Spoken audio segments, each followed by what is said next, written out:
Right, hello and welcome to VOP News Update. I'm Moses Humphrey. The House of Representatives is to invite the Governor of the Central Bank of Nigeria, Olayemi Cardoso, over the new policy lifting forex restriction on 43 items. The lawmakers passed the resolution to summon the CBN Governor following the adoption of a motion of urgent public importance by a member, Sada Soli, calling for clarification on the policy and its implications on the economy. The lawmaker drew the attention of the House to the fact that some of the initially prohibited items have tariffs to protect local industries. Further worried that Nigeria will not be competitive in the African Continental Free Trade Area if its markets are flooded with imported finished goods, the House resolved that its relevant committees should invite the central bank governor for further explanation. Recall that 2 weeks ago, the Apex Bank lifted forex ban on 43 items and also promised to intervene in the foreign exchange market from time to time. The organized labor has expressed dissatisfaction with the slow pace of implementation of the Memorandum of Understanding it signed with the federal government to avert its planned nationwide strike. The state chapters of the Nigeria Labour Congress and the Trade Union Congress stated that failure to implement the agreement before the October 30 deadline might leave them with no choice but to down tools, noting that they had commenced mobilization of their members across the country. It was gathered that Labour was not satisfied with the implementation of the MOU, stating that the government could do better and faster.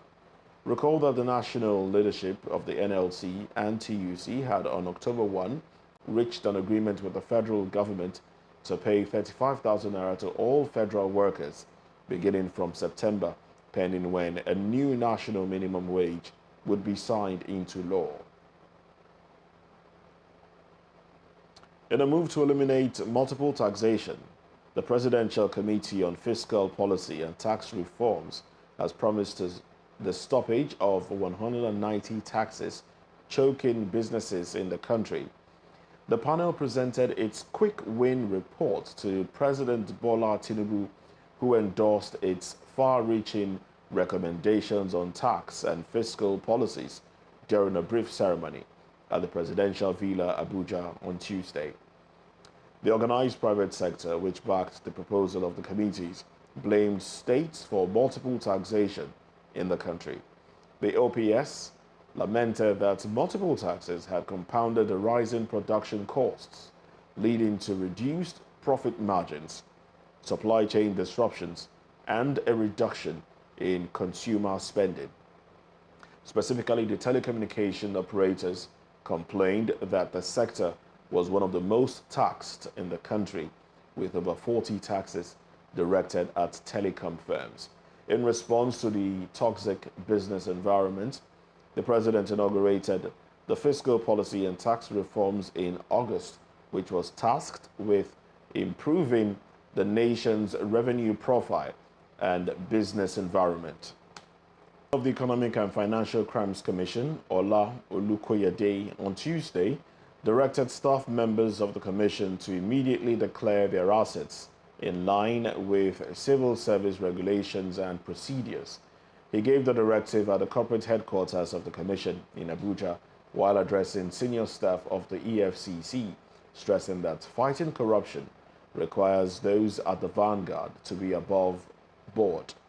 A statement by the EFCC spokesman, Dele Oyewale, quoted Olukoyede as assuring the commission staff that adherence to the rule of law would be his defining principle of work. He stated that the EFCC needed to get rid of the corruption in the nation in order to boost investors' confidence in Nigeria. In business, the Lagos State Division of Tax Appeal Tribunal has ordered MTN Nigeria Communications to pay the sum of $72.5 million in tax default to the Federal Inland Revenue Services. The fine covers for the duration of 2007 to 2017. However, the tribunal absolved the telecommunication firm from paying the sum of $21 million as penalties and interest on the principal sum.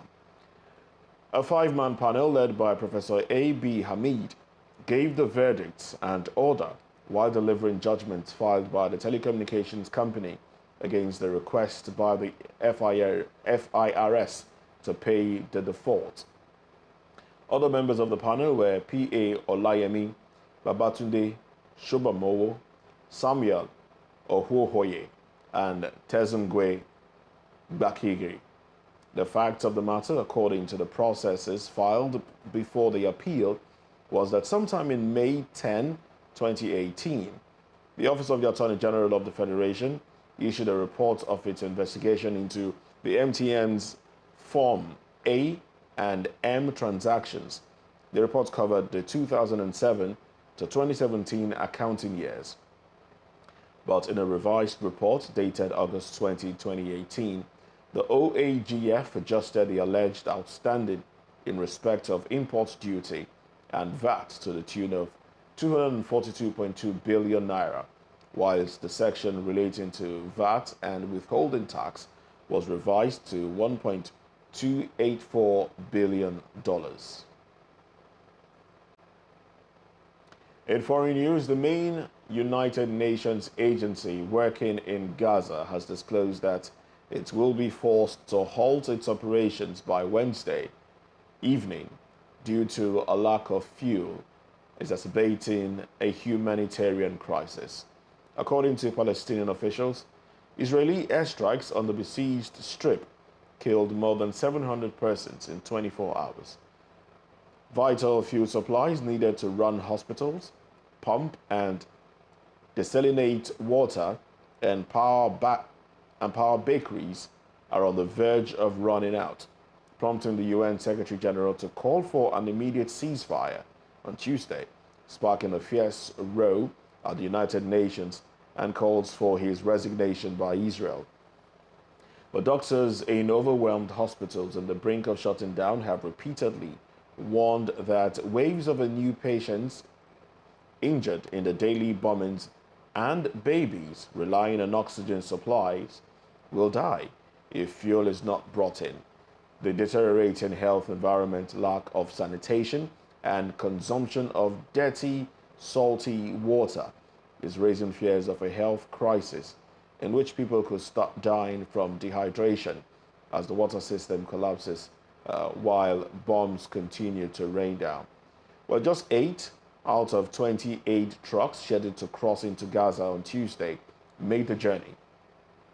No specific reason was provided as to why the other 12 trucks didn't make it through the Rafah crossing. Well, that's the news update on VOP TV. We'd like you to subscribe and engage us on YouTube. It's Voice of the People TV, and on other social media channels we are at VOP TV Live. I'm Moses Humphrey.